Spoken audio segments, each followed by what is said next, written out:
Midsummer in Canada's Yukon. Red Surge and Northern Pride stand on guard. The Mounties are at the summit of the Chilkoot Pass, waiting for a team of 19th century gold miners to cross this storied trail.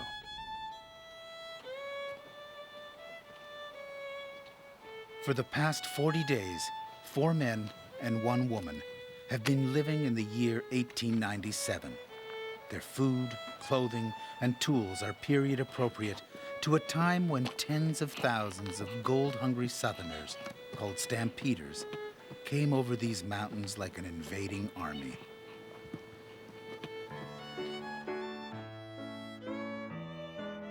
They were Americans and Canadians, Russians and Swedes, all driven half mad by the promise of easy Klondike gold. At the top of the Chilkoot, they were stopped by the Northwest Mounted Police, who confiscated guns and booze and made sure every stampeder had plenty of supplies. The modern-day team has also carried a back-breaking load up this trail. 3,000 pounds of gear, plus a boat. And like the Gold Rush miners, they too must pass inspection.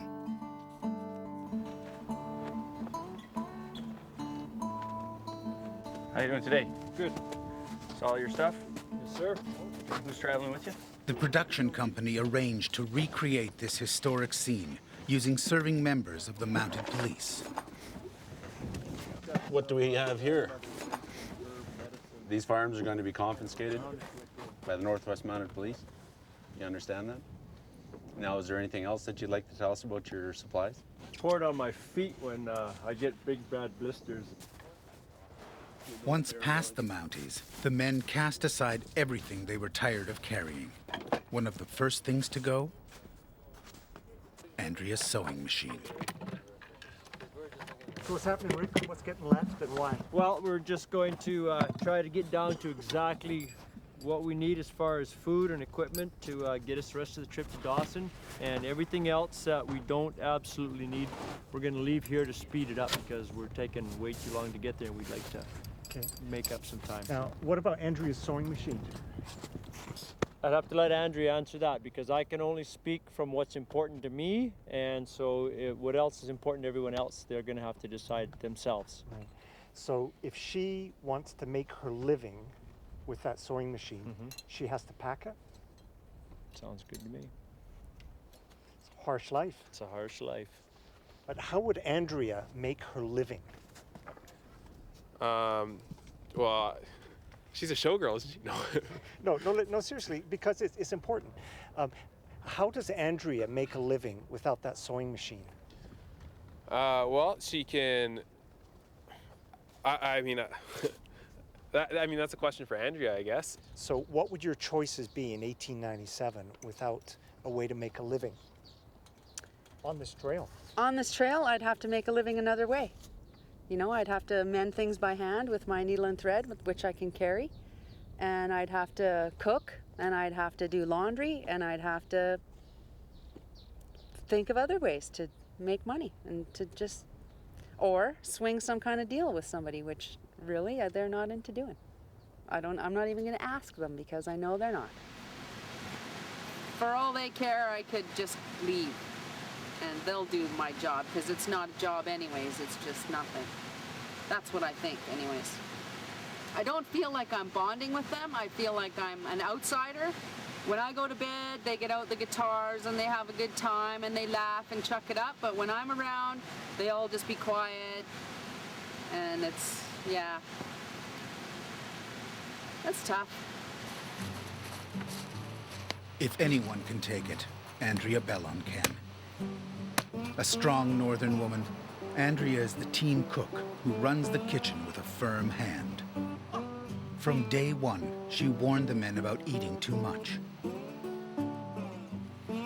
We're on short supply of everything to last for 3 months. All the vegetables we have, That little jar is all the vegetables we have. See what I'm saying, people? told you guys. The team has enough food to reach the gold fields, but carrying the boat over the mountains left the men hungry and tired. To be strong, they had to eat, hoping that somehow the food would hold out. So what are you writing? That I again find myself hungry. It's hard to think of anything else when your stomach's emptied. The food issue caused tension, especially when Andrea spelled out the choices they faced. I know. So what do you want? You want me to ration you right now and feed you good along the way? Well, Not enough? I don't think Or you can pig out right now and be starving in 2 months. We want more food. The more food we can eat, just the stronger we're going to become, because the trail's just going to get harder as we go. The men were unhappy, and Andrea was left to make the long crossing of the Chilkoot Pass without her teammates. It's midnight and they're not here. They're off at home, all comfy in their cozy beds, putting their bellies full. It took her 16 hours to reach the next camp.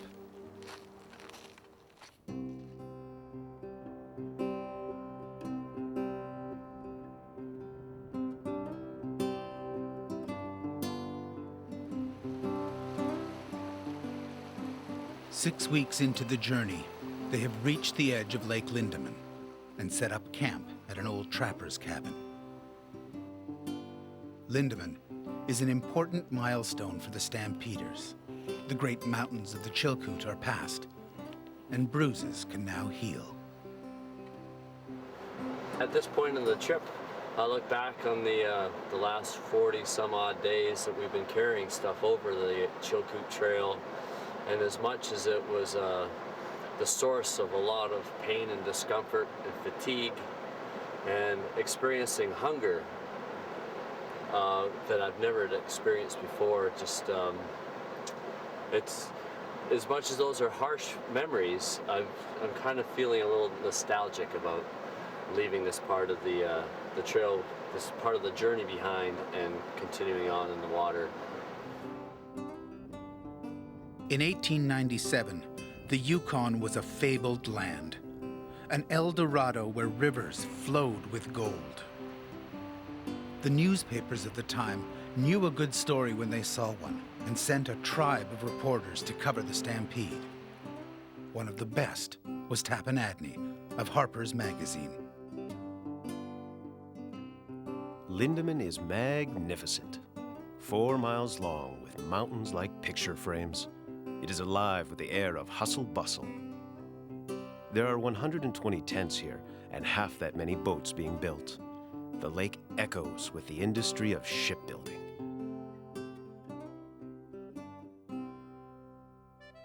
Lake Lindeman lies on the Canadian side of the Chilkoot Pass, 24 miles from where the trail begins at Dyea, Alaska. The gold fields of Dawson City are over 600 miles north. From Lindeman, the team will sail the many glacier-fed lakes which flow into the Yukon River. As they travel north, they'll need both luck and courage. The water temperature is just above freezing.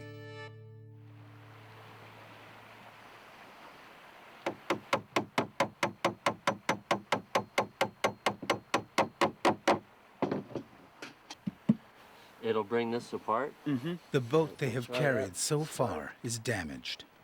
The wood is warped, the seals are cracked, and Joe Bishop is worried.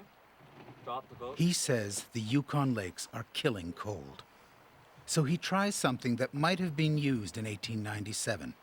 He fills the joints with pine tree resin. Yeah, that looks really good. Yep.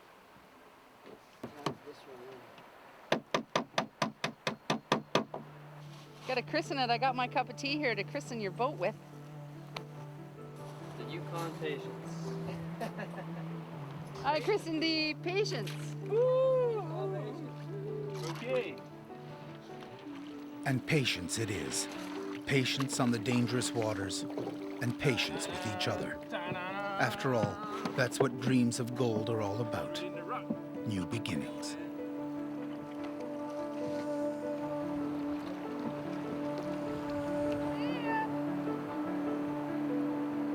Right.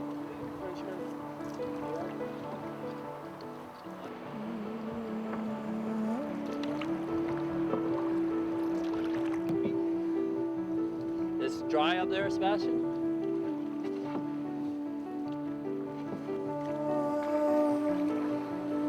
The effort to get the boat this far has not been wasted. The pine resin works, and patience stays dry.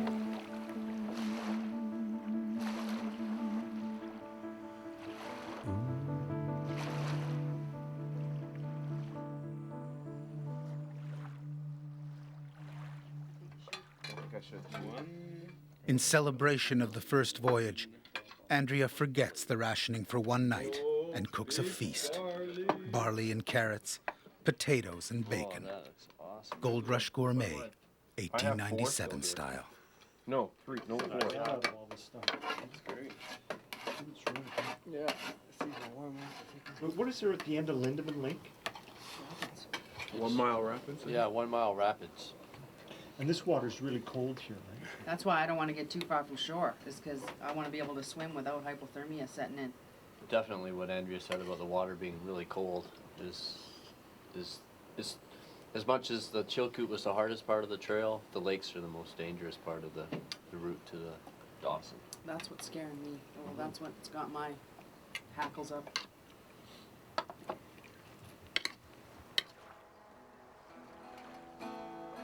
Under the midnight sky, another surprise. Joe Bishop, who makes his living as a professional musician, puts on a show. He's been writing songs on the trail, and this is one of them. A little down the road, I know I'm going. A little down the road, I'll shed my burdens, meet my maker. A little down the road, just a little.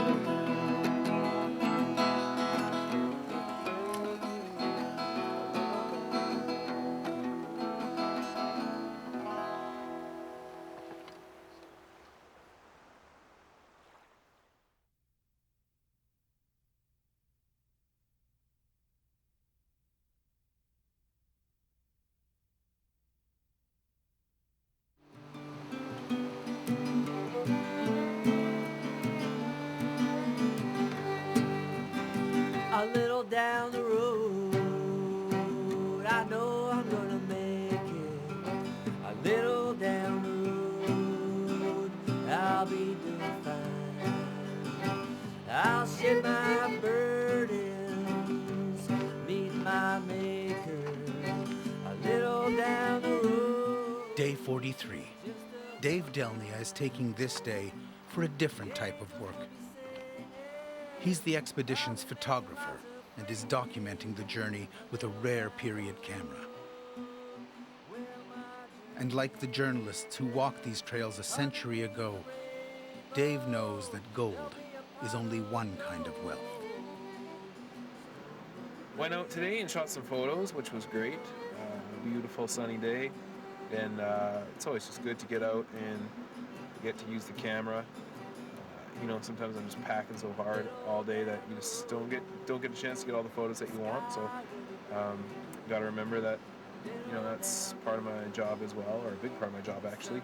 The storm will be breaking a little down the road. The storm will be breaking a little down the road.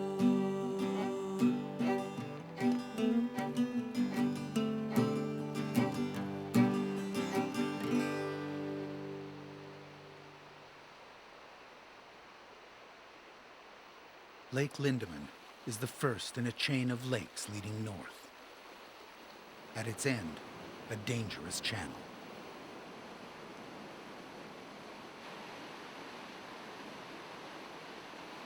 The team must choose between running the rapids or portaging around the rocks.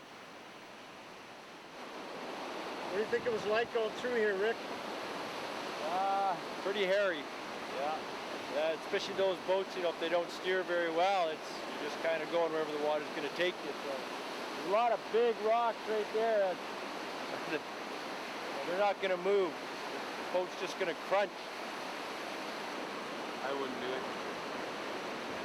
So could you run something like this?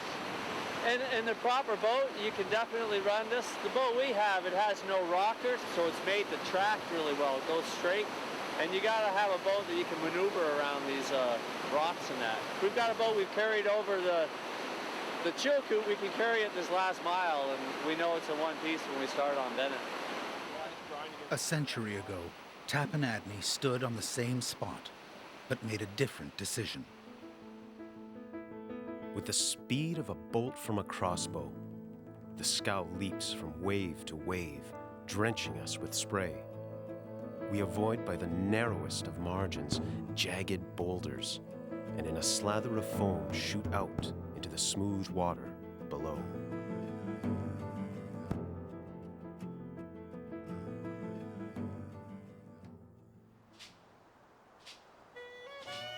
The modern-day stampeders were cautious, but that too has its price.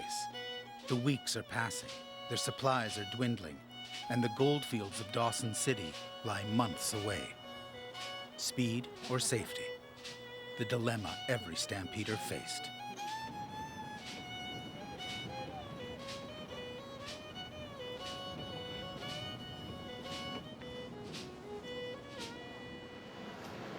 They say an army marches on its stomach, and that's been very true with us.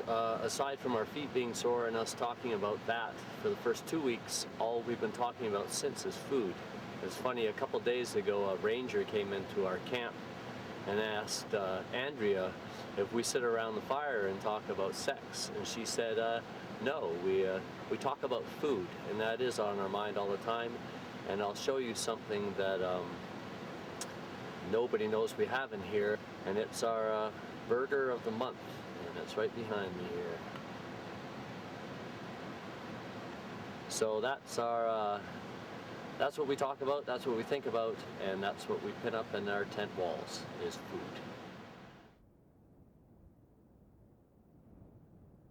Lake Bennett. Their hard work to get this far is about to be rewarded. Homemade blueberry and apple pies, $20 each in 1897. The Gold Rush Trail was a busy place. Everything from crates of champagne to cages of canaries was for sale. Tired stampeders often gave up their dreams of reaching the goldfields, choosing instead to set up shop and mind the miners. I feel like they got a lot of cinnamon in it. It's really good. There's 3 pies? 3 pies. Well, Was that? What do you say? Really bad things can happen really fast. All your gear and The pies were delivered by boat builder Greg Cheney, who also brought a second boat, a handmade, period-appropriate Klondike scow. Lake Bennett once echoed with the sounds of thousands of men making hundreds of boats, many of them scows. Everybody wanted one, including stampeder Esther Lyons. It took 5 days to build our boat, a double-ended scow, 5 feet across and 3 feet deep. Last year, such a boat cost $75, but during the rush, $400 was cheap. It's the most unusual thing I've ever seen. The old pictures show just hundreds and hundreds of boats in all stages of construction. Some were just little, almost like coffins. And a lot of people capsized, a lot of boats swamped. They were always making the decision between should they have a good, solid, constructed boat or should they get out of here quick. Quality takes time. That means you're going to be behind the guys that just left. But sometimes the guys that just left go out in the middle and sink. A lot of people did die, and a lot of people just lost their whole outfit. Watch your face there. Sebastian, that steering oar has to go way further back, dude. Yeah, but it's really hard. Like the friction of the water. I don't care how hard it is, just do it. Sebastian, you're taking us the wrong way.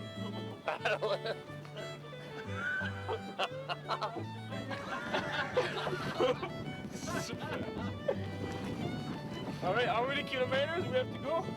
800? The dangers which lie ahead are far from their minds on this glorious day.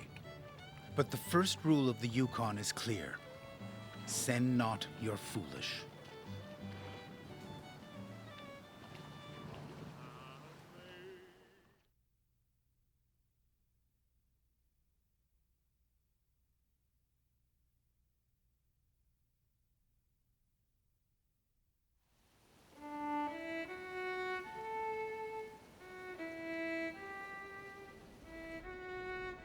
Day 50, and the weather has turned against them. Like many stampeders, no one on this team knows how to sail. With hundreds of miles of lake and river ahead, they'll have to learn fast.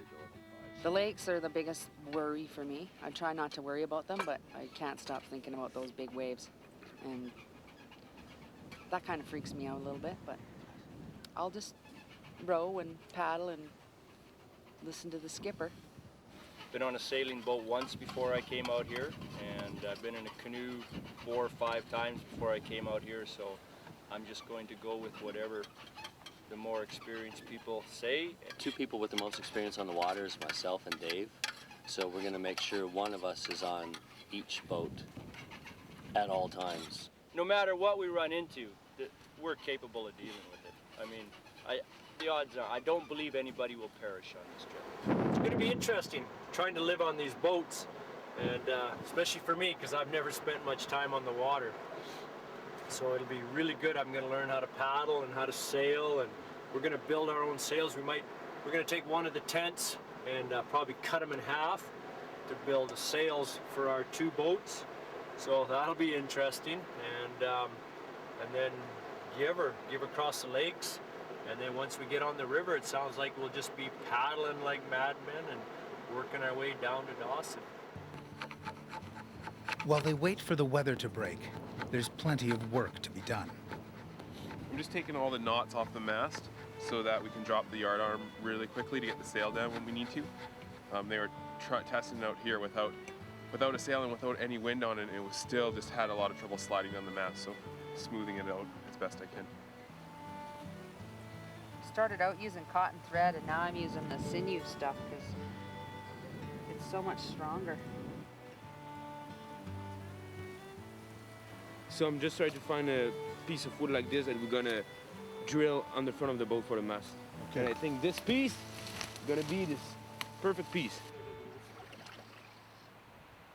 Hundreds of boats were launched from Lake Bennett, each one carefully numbered. The mounted police insisted on this so they could keep track of those that sank.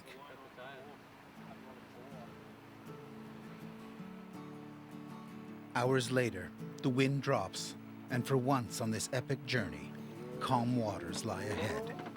The team is Dawson bound. That looks good. We're just about ready. Yeah. Dawson bound, Dawson bound. Hoist the sail. Everybody knows I'm Dawson bound. Sebastian, yeah? Take a deep breath. We're not gonna, the boat's pretty stable, I'm not gonna let it flip, don't worry. Yeah. Everybody knows I'm Dawson bound. Wind and rain, won't send me back to where I came. I ain't ever gonna turn around. Everybody knows I'm Dawson bound.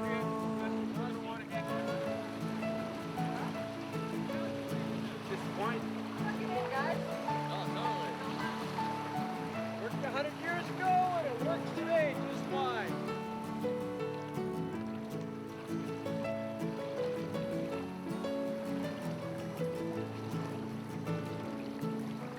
Don't you cry, don't you cry. no tears when I say goodbye. I'll be thinking of you when I leave this town. Everybody knows I'm Dawson bound. Ice and snow, ice and snow. Won't bother me none when the cold wind blows. I'll be digging for gold in the frozen ground. Everybody knows I'm Dawson bound. Everybody knows I'm Dawson bound.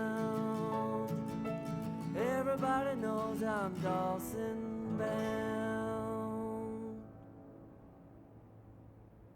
You ready, Lefty? All right. Woo! That's great. So, how was it? First day on the A water? lot less scary than I thought, actually. Thanks, Dave. Sebastian, It was great. Yeah, you did well. yeah, kind of fun. How was the boat? Pretty good. It moved a lot, but just it's stable. It just moved because of the wave. And just one time, there was one time that we tipped a little bit, but it was all right. We're gonna make her all the way for sure. So.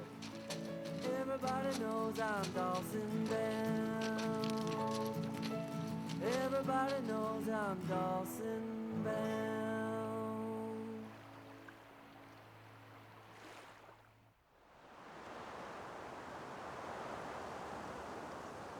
The wind has returned. Joe decides that sailing is too dangerous, and another day is lost. If you're wondering how windy it can get here on Bennett Lake, I'm about to show you.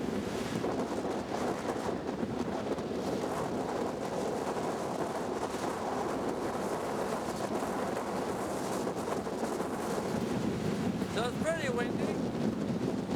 Sebastian's trying to fly. Andrea's going to try to follow him. Yeah, well, when you got a little bit of time, it's to try to trim up a little bit. Everything out here is hard. You know, just get up in the morning, you know, you got our big bulky bedrolls and stuff's in the boats and stuff's here. And if you want to make a meal, you got to dig everything out. And when you're done, it's not just, you know, you throw it in the dishwasher. Everything has to be cleaned and put away and kept organized so you can find it next time. Like, nothing is easy.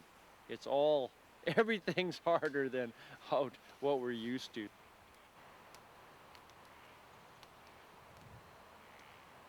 We're stockpiling because we're windbound on the island today to take advantage of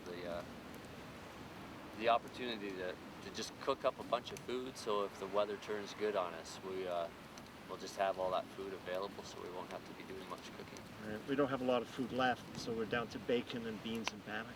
Yeah, pretty well the bees, and we have butter as well. And brown sugar. And brown sugar and black coffee.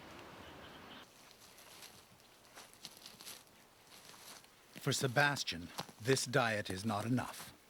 He takes matters into his own hands. Squirrel hunting, the old-fashioned way.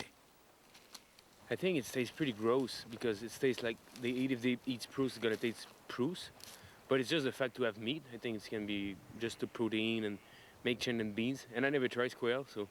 So you've never tried? No, but a lot of my friends tried before. Yeah. And, yeah. Do you like it? Most of the time it's just to try it and just they wanted to eat meat, so they just have a squirrel. But Sebastian has no luck. The squirrels live on.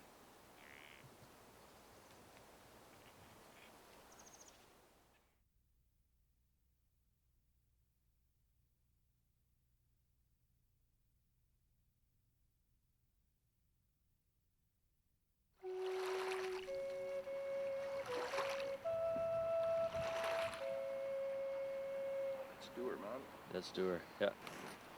Yeah, let's take full advantage of this, and if we get this, if it storms up on us, then we pull off, and then if we get the same little break tomorrow, then we're around that point. 1, 2, 3, 4, 5. 1, 2, 3. 1, 2, 3, 4. Yeah. That's it. Can I get that to go, please? Thank you. The canoe drive-through. In 1897, less than a quarter of the 100,000 stampeders who left their southern homes made it to these lakes. Journalist Tappan Adney did, and crossed these waters in his scow. A gale is roaring, turning the lake into a great sea. Now begins the fight. Whitecaps are boarding us, and our mast bends as if it would break. Not a cove or shelter is in sight, and the wind is getting worse. In the late morning, the weather changes.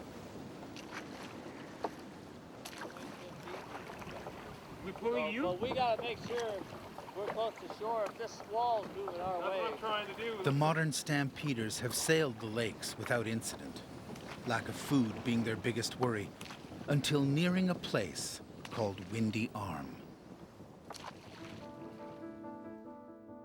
60 miles south of Whitehorse, between Bennett and Tagish Lakes, is a deadly stretch of water, Windy Arm.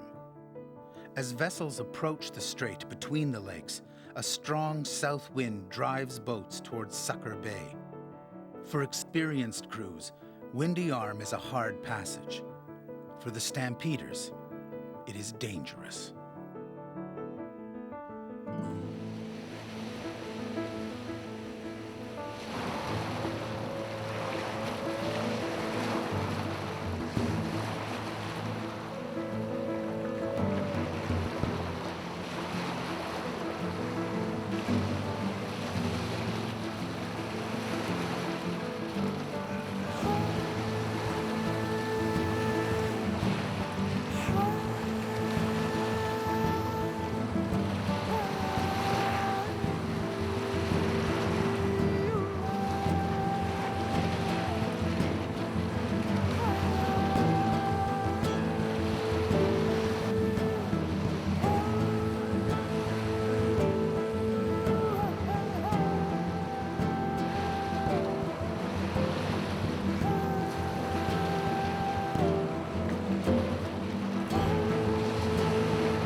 The struggle is useless, the wind too strong.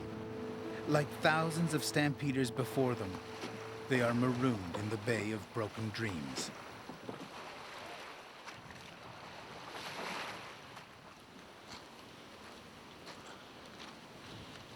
So you were rowing hard there. Yeah, that was scary. Some of those waves are so big, you gotta put your oar down and you don't even hit the water, and then all of a sudden, poof, it's up on you. The whole Windy Arm just comes hammering onto this beach. It just gets pounded relentlessly. The beach here is a graveyard of shattered gold rush boats. The scow Esther Lyons bought at Lake Bennett was one of them. Few ever pass Windy Arm without having cause to remember it, and we were most dismally wrecked here. We were obliged to make camp and go looking for food. The rhythms of life on the Gold Rush Trail are constant. Make camp, then look for food. What do you have there? Mossberries. Mossberries. What are mossberries? These little black berries here. They don't taste like much, but when you're hungry, they're awesome. And I've never seen them so many. But as the gatherer, I should be collecting them for, the collective. But once again, Sebastian is on the hunt. 55 days into the journey, he is tired of bannock and beans. He wants fresh meat.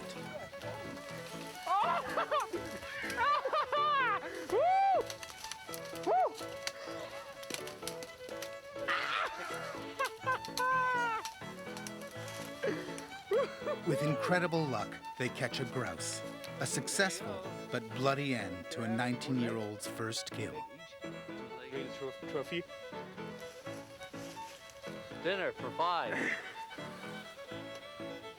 This is the first one. Maybe we'll get some more. Maybe another one tonight. Yeah. Ooh.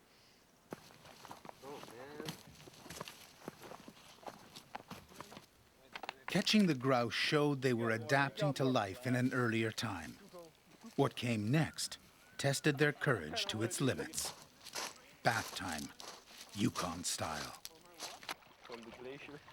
So what is the water in the Yukon like, Sebastian? -20. I'm gonna see what's happening. So is it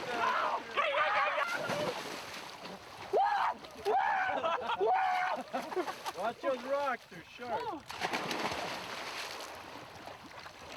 I'm the only one left. I don't want to go. Come on, Andrea. But I'm going to wear my ginch. Oh, that's fine. That's great. That's really good. Good call, Dave.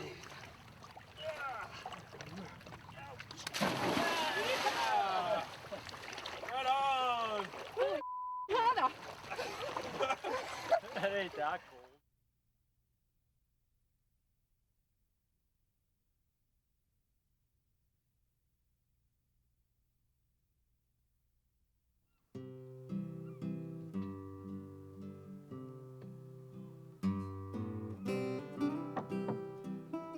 Early August. The morning sun in this giant land is hot, the earth verdant and alive. But the team has no time for beauty. Only one thing is on their minds: food.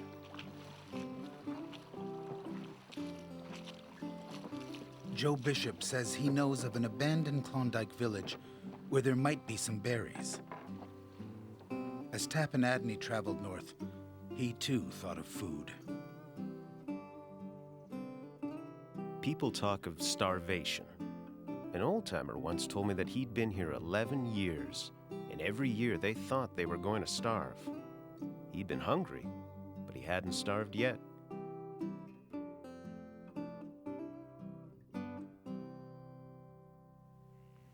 Holy, eh?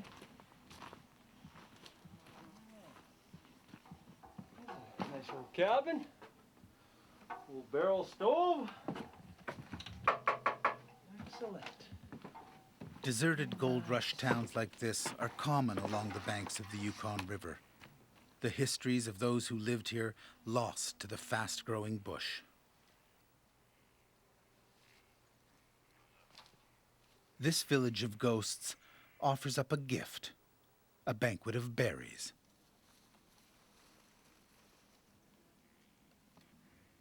It's good. Yeah, there's a lot. Except I keep spilling them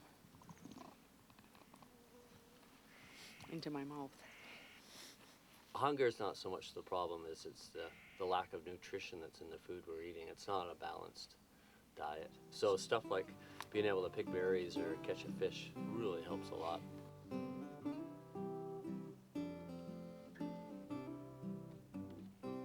In the forest behind the village, another discovery.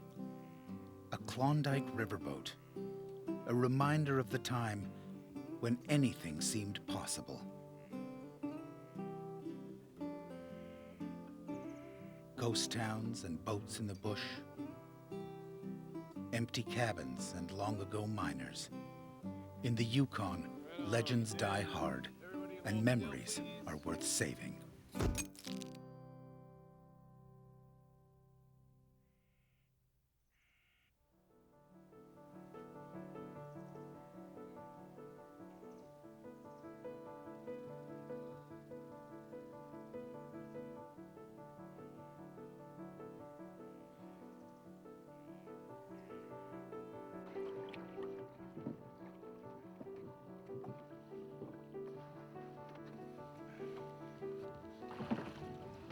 Day 70. Andrea has found her rhythm. Her hands are blistered, her face wind-burned, yet she is at peace. Everybody's working just as hard. They see me that I'm working as hard as them. They don't think that I'm sitting at home sewing all day or reading or cooking. And now they see me working. They see that I'm bone weary as them. that I'm just as tough as them. It's tough hanging out with nowhere to go with 4 dudes you don't know, and they don't love you. You know, so it's another one of those count your blessings and not your troubles things. We've had a lot of bad news on this trip, but the worst bad news we've had came this morning when we found out we were no longer allowed to use butter on our bannock. We've already dealt with running out of beef jerky, bacon, mashed potatoes, oatmeal, and a lot of other things, but now no more butter, so we're just eating bannock plain. Another campfire meal, this one with a difference. Joe Bishop promised fresh meat, but it was not what they were expecting. That's overdone. Now the question is, are they hungry enough to eat Joe's gopher for dinner? I've eaten snake before, and I've eaten shark, and I've eaten porcupine. What about gopher? I've never eaten a gopher. I can't wait to eat it. No, it's meat, it's meat. I'm definitely hungry. But once again, I'm glad I didn't have to be the one that had to bash its head in. That was the head. Is that a nose? Oh. You guys. Oh, yeah. Is that the little leg or the big leg? That's a big leg. But I'll trade you if you don't want it. There's another leg, I guess. Ugh. There's 3 legs. Oh. Okay. All right. What's left for you, Dave? There's a head with teeth and tongue still in it. Let's see if I can find the head. There's the head. Teeth, tongue, eyes, the whole bit. Yeah, it's so good. It tastes like turkey. Okay, let's have some beans to wash this gopher down. Does anybody want a lung? I think you got the best part, actually, Dave. Anyone want to try a lung? Let's try a lung. Yeah. This looks good. Does anyone want some gopher skin? There's a little bit of heart left. I have a heart. Here's the rest of my bones you can pick off. Sounds like a nose.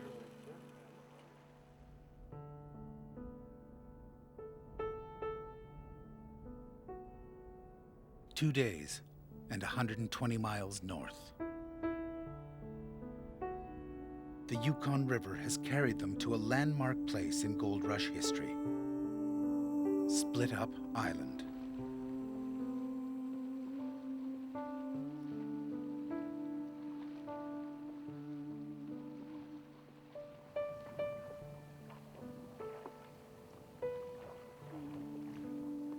It was here Klondike Stampeders faced a tough decision: stay as a team or go it alone.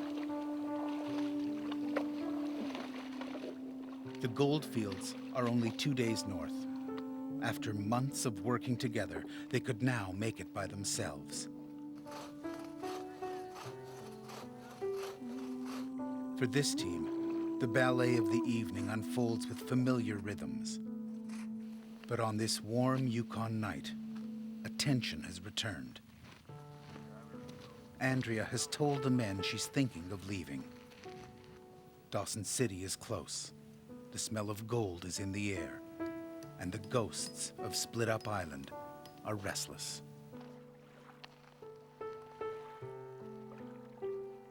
I want the gold. I didn't work this hard to not leave with a nugget.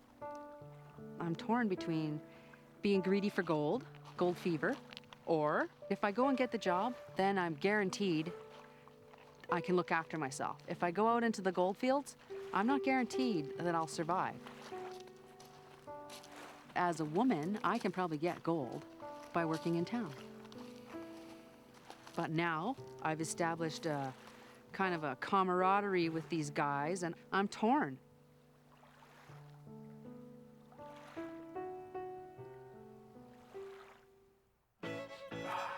That's right. Next time on Klondike, the quest for gold, Dawson City. A kind of town where preachers drink doubles. Andrea becomes the first female stampeder to cross the Klondike Trail since the gold rush. And when they got to the summit, It was, well, we'll help you get to Dawson, but if you want that, you're going to have to carry it yourself.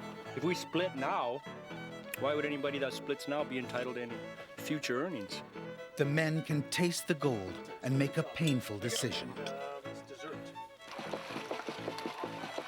That's next time on Klondike, the quest for gold. Dawson bound, Dawson found.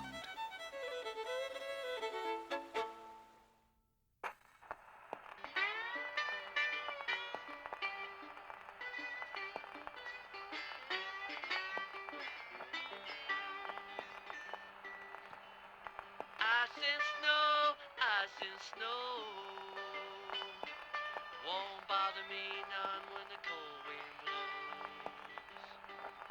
I'll be digging for gold in the frozen ground. Everybody knows I'm Dawson bound. Moving on, moving on. I'll be moving on when the gold is gone. I ain't ever gonna settle down. Everybody knows I'm Dawson bound. Dawson bound, Dawson bound. Everybody knows I'm Dawson bound. Looking for gold that's never been found. Everybody knows I'm Dawson bound. Everybody knows I'm Dawson bound.